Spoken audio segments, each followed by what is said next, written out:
আসসালামু আলাইকুম। আমাদের লাঙ্গল এগ্রোর পক্ষ থেকে 50টা বস্তায় আমরা মেটে আলু বা গাছ আলু চাষ করেছিলাম, যেখানে আমাদের প্রায় 200 কেজির মতো আলু হবার কথা ছিল, কিন্তু আমরা পেয়েছি মাত্র 20 কেজি।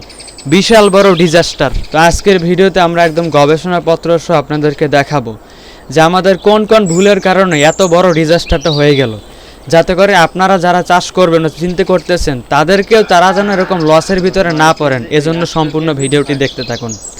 তো প্রথমে শুরু করে আমাদের চাষটা হয়েছিল মূলত আমরা বস্তায় প্রায় 50টা বস্তায় আমরা বেশ কিছু আলুর বীজ এনে আমরা একটা পরিকল্পনা নিলাম যে 200 কেজির মতো আমাদের আলু হবে, এবং আমরা আমাদের যথাসাধ্য এখানে আমরা ডিমের খোসার গুঁড়া, তারপর ধানের চিটা, ছাই ইত্যাদি আরও অনেক মিক্স করে যাতে করে আলুটা সর্বোচ্চ বড় যেন হইতে পারে এরকম একটা চিন্তা করে আমরা লাগিয়েছি।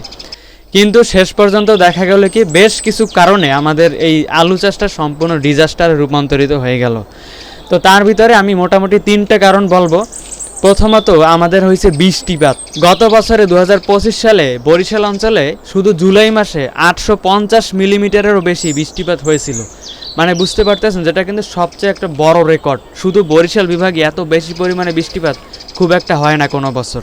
তো বৃষ্টিপাত বেশি হওয়ার কারণে আমাদের বস্তাগুলো যদিও নিচের দিক থেকে ফাঁকা করা ছিল, তারপরেও বস্তাগুলোতে অনেকটা পানি জমে এবং স্যাঁতস্যাঁতে একটা পরিবেশ তৈরি করে এই আলুগুলো কিন্তু পচে অনেকগুলো নষ্ট হয়ে গেছিল। এবারে দ্বিতীয় কারণটি হলো বন্যা। যদিও 2025 সালে এই যে বাংলাদেশ অঞ্চলে খুব বেশি বড় ওইভাবে কোনো বন্যা হয় না, বিশেষ করে বরিশাল অঞ্চলে অনেক বড় রকমের কোনো বন্যা হয় না, তারপরেও এইখানে কিন্তু ছোটোখাটো যে বন্যাগুলো হয়েছিল ওগুলোতে বেশ অনেক দিন ধরে পানি স্থির ছিল, এবং আমাদের যে বস্তাগুলো খুব একটা মানে মাটি থেকে উপরে ছিল না, যার ফলে ওই পানিগুলো জমার কারণে এখান থেকে অনেকগুলো আলু আমাদের কিন্তু পচে নষ্ট হয়ে যায়। এবং 3 নম্বর কারণ হিসাবে আমরা নিজেরাই দেই, আমাদের অলসতার কারণে অনেকগুলো নষ্ট হয়েছে। এবং অলসতা বলতে ভুল হবে, 2025 সালে আমি ব্যক্তিগতভাবে অনেক অসুস্থ ছিলাম, স্পাইনে আঘাত লেগে প্রবলেম তৈরি হয়ে যায়, যদিও সেটা এখনও প্রবলেম আছে। তারপরে আমার নিজের পরীক্ষা ছিল, টিম মেম্বারদের আরও অনেকের পরীক্ষা ছিল, ব্যস্ততা ছিল, যার কারণে যতটা আমাদের এটার প্রতি যত্ন নেওয়ার কথা ছিল সেইটা আমরা পারি নাই, এবং এর ফলশ্রুতিতে কিন্তু অনেকগুলো আলু আরও বেশি বড় হইতে পারতো, সেগুলো আসলে হয় নাই।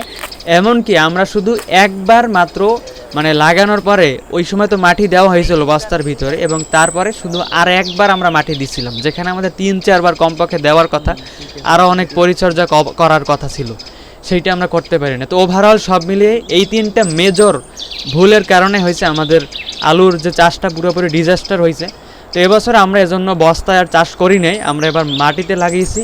তো এইটারও ইনশাল্লাহ আমরা গবেষণা আকারে আপনাদের কাছে পাবলিশ করব আলুগুলো উঠানোর পরে বা আরও বিভিন্ন মাঝে মাঝে যে কীরকম কী হইতেছে। আর আপনারা যারা বস্তায় মেটে আলু চাষ করতে চান বা গাছ আলু যারা লাগাতে চান, তারা অবশ্যই খেয়াল রাখবেন সব সময় মাটি থেকে যতটা সম্ভব উপরে লাগানোর চেষ্টা করবেন, এবং বস্তাগুলো যাতে পানি খুব দ্রুত নিষ্কাশন করতে পারে এরকম একটা ব্যবস্থা করে রাখবেন। অ্যান্ড হয়েছে যতটা সম্ভব এটার পিছনে পরিশ্রম করবেন, এবং হয়েছে এটাতে সময় দিবেন, পরিচর্যা করবেন, যত্ন নেবেন, তাইলে ইনশাল্লাহ আশা করা যায় আলু চাষটা ভালো হবে। অন্যথায় ভিডিও দেখে এবং হয়েছে আপনার গা ভাসিয়ে ট্রেন্ডের সাথে মিলিয়ে কিছু চাষ করতে যাওয়াটা সম্পূর্ণ বোকামি। আপনি শখের বসে করতে গেলেও জেনে শুনে বুঝে তারপরে হয়েছে করবেন।